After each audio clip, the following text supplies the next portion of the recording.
Welcome to The Real News. I'm Jess Lenore in Baltimore. In case somehow you missed it, over the last month, the Sun has uncovered that Mayor Catherine Pugh failed to disclose more than $500,000 in sales of her Healthy Holly books to corporations she had official dealings with. The corruption scandal continues to widen, with more prominent corporations and business people acknowledging they too purchased copies of the children's book while engaged in government business with Pugh when she was state senator and then mayor.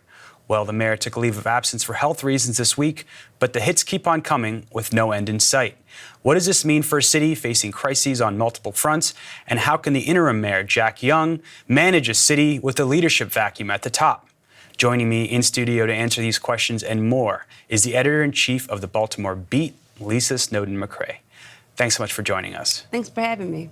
So where is Healthy Holly? We know you have a copy with you right now. I do have a copy of Healthy Holly. I got it before. I guess there's now a few copies on Amazon that are like over $100, but I got it when it was still like $4, right when the story broke. And so you've had a chance to go through this. You've been tweeting about it and posting about it. Yeah. What is this book? What is inside this book? What is I mean, it's Holly and her family, and I mean, it's pretty basic stuff. I have kids, so it's a lot of the stuff that you see, educational stuff like running and jumping is good for you, eating healthy fruits is good for you.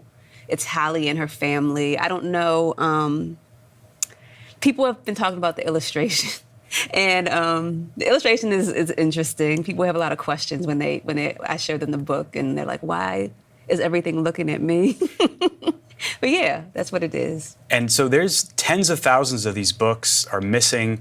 A reporter with The Sun said he found a car full of Healthy Holly books parked in front of the mayor's house yesterday. We have a tweet of that.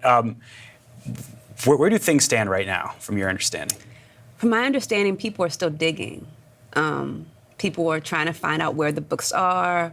I've seen some people wondering, with all these books that were promised to all these different powerful entities, were there even enough books to go around? Like, is that why we're not finding them? It's kind of, I think I wrote a little bit for The Beat about how there were some echoes of Trump with, when I think one of the Sun reporters first tried to get more information and the mayor said, is this a witch hunt? Mm-hmm. But it feels very Trumpy in that a lot of times there are these days where there's just like every day you log online and there's this new breaking news. Like every day this thing keeps getting wider and wider and wider. So I think that really things are kind of in free fall, it feels like. So the state investigator has launched a probe. The city ethics board announced they're reviewing dozens of contracts that involve the mayor. What do you think is out there? I would be surprised if there were not more ties uncovered. I think one of the things that we all know as reporters covering Baltimore is that the city's kind of ruling class is small and tight-knit, which is how things like this happen. It would be interesting to me how far these probes go, because I would just feel like whenever there is some hint of corruption, it's usually not just one person. It's not like, the mayor woke up one day and decided she was going to do this. There was a whole environment and a culture that allowed her to do this. So if there is a very thorough code or, a thorough investigation, then we'll see other people involved. I mean, that'll really be the test of whether it is a thorough probe or not, because I just can't see it only being her. So earlier this week, I talked to Morgan State professor, scholar, and activist Lawrence Brown, and he made that point. He said that this is bigger than just Catherine Pugh. Here's that clip. What we're seeing in the city is really how powerful corporations have distorted and perverted our city government. And I think every citizen ought to take real umbrage with that. And they should really look at, on some level, a lot of people already know that. A lot of people already feel like the game. If you look at David Simon's The Wire, he talks about the game. That show illustrates, like, through the analogy of chess, how you have more powerful players in the game that push pawns, and the pawns are the ones that get sacrificed in the show. And I think, that's a powerful analogy for Baltimore. pawns are getting sacrificed while the king, the queen, the bishops, the rooks, they're getting off the hook. So I think I want Baltimore to be able to understand how the game is really being played so we can systematically take that game apart. We ought to be dismantling that game because too many lives are at stake. This is not a game. People are dying. We need to tear this game apart and make sure people have a real authentic voice. And we can't do that if corporations have their hands in the cookie jar. So that was Lawrence Brown making the point that Catherine Pugh is like a pawn in this, part of a much bigger game. And he says, we need to tear apart this game. The stakes are way too high in Baltimore. We have a murder rate. We have the impacts of redlining, of all these harmful policies that are not being addressed while this scandal continues to widen. Your thoughts on that? I agree. I think that none of the problems that plague Baltimore are a surprise to anybody who has the luxury of paying attention. I say the luxury of paying attention because there are so many people that are like struggling from day to day, and so they can't, wonder. They don't have the luxury of sitting here like we do and pontificating. Like they're just trying to make sure their kids have schools where they're not, freezing cold or passing out from heat, making sure that they're not lead poisoned, making sure that they have jobs, making sure they have transportation to have jobs. So yeah, we all know that. But the thing that really, this opportunity, which is like, we make jokes about this book because it's funny, but like it's an opportunity to really clean house if people are motivated to clean house. And that's the thing though, is whether people are motivated to clean house. Because I think that situations like corruption happen when some people get on and they're like, oh, this is great. And they're like, that's it. That's where things end. Like, I'm good now. I'm able to buy this really nice house, or I'm able to have this really fancy position.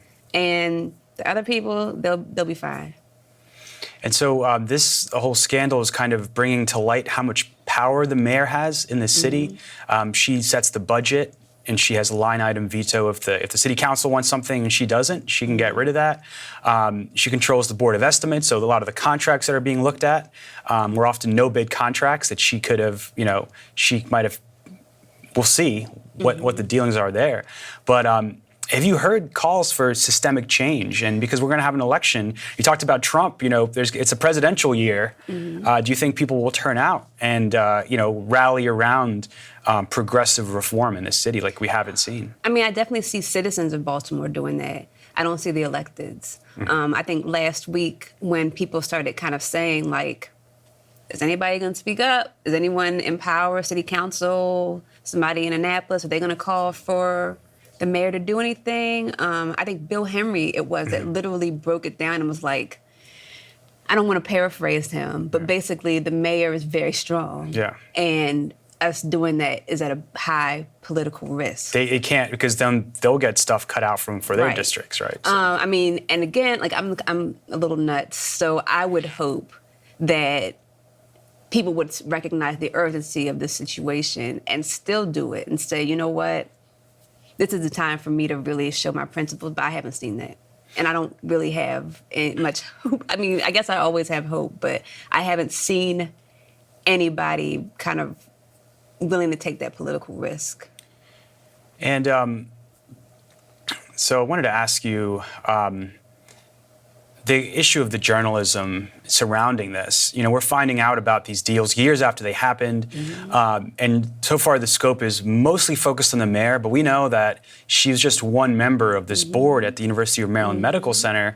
And, she got maybe $500,000, $600,000, but there's other members, former Senator Kelly, other folks whose families got millions, if not tens of millions of dollars on there. There's not much talk. We know they stepped down from the board temporarily, but there's not a reporters sort of swarming their businesses and kind of as far as we know so far. Right. Yeah. There's a whole bunch of mess here. There's the journalism aspect, which is like some of this stuff we should have known about. Like some of the reporting that's happening now around the mayor should have been happening already. But we just, I'm sure you know very well, because you're a reporter here also, journalism is shrinking, and so there weren't people like I saw today.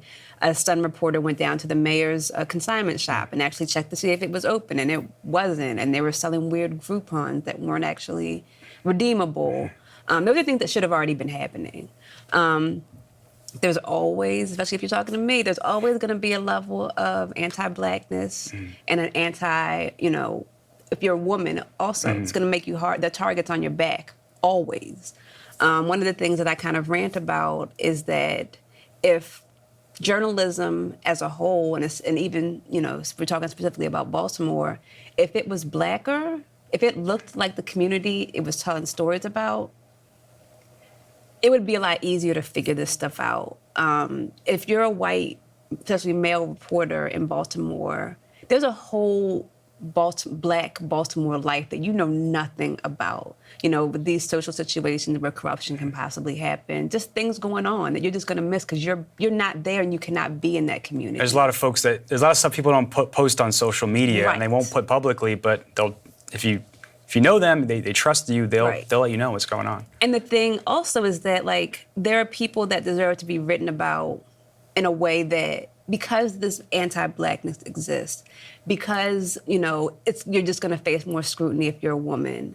When you do write certain things, people are able to discount them more if you're not. It's easier if you have a powerful black woman like the mayor, a powerful black woman like Marilyn Mosby. Get a black woman to write about her. Why?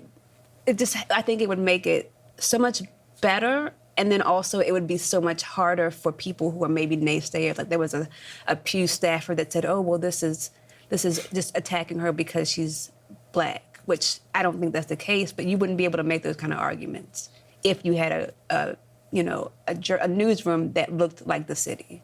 Exactly. I think that's a great point. And so I wanted to end on some of the protests that happened at Hopkins yesterday. There's been ongoing protests. Hundreds of people protested for the last months and even year against a private police force there. We know that Hopkins yesterday said that they never bought copies of Healthy Holly. The mayor tried to sell them some, but they declined. But thanks to the Baltimore Brew, we know that Hopkins officials gave Catherine Pugh $16,000 the first day of the General Assembly this year, shortly before she introduced this private police force bill, something that the students especially are concerned about, community members are concerned about. Yesterday I talked to the president of the Black Student Union at Johns Hopkins about her concerns. And I'm here on behalf of the Black Student Union to make sure that Hopkins and administration knows that we do not support the legislation that was just passed that would allow them to establish their own private police force, especially since students and students of color on this campus already don't feel safe with the already present law enforcement entities on campus. We want to make sure that we know that we are adamantly against adding weapons and dangerous arms to those hands. And so your thoughts about, that's sort of, what the Hopkins officials did was totally legal. They're as individuals, they're allowed to donate to whoever they want. But it looks bad. It looks bad, and that money has influence. There's been, I think it's Bloomberg that I think has been a big proponent of that. Yep. Bloomberg has lots of money that he already invests in the city. Legal or not, we have this situation where if you have money, if you're powerful, and we have people in the city that are willing to profit off of that, who kind of see the state of the city as hopeless, or they need that money, that's a major player. So, it's interesting to me about the police force fight. If you watch some of the great reporting out of Annapolis, that just steamrolled right through. And there were very few lawmakers, I think Senator Mary Washington and Senator Jill Carter, black women, who would kind of say, I think also Nick Mosby has done some really good stuff around it, where they would say okay, well, what about we do things to make this more equitable, make this more, and everything got shot down systemically, just shot down. And kids that are going to Hopkins, that are bright kids, that are gonna make our lives better one day, they're gonna be our bosses, they shouldn't be on campus scared that they're gonna be, targeted by these people that are ostensibly here to help.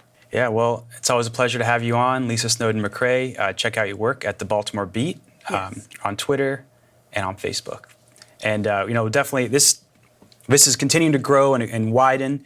And we don't know where it's going next, but we'll definitely keep following your work and Brandon's work. Also at the Beat, he's been all over the fight around the Hopkins police force. So appreciate what you guys do, and thank you so much for joining us. Thanks for having me on. And thank you for joining us at the Real News Network.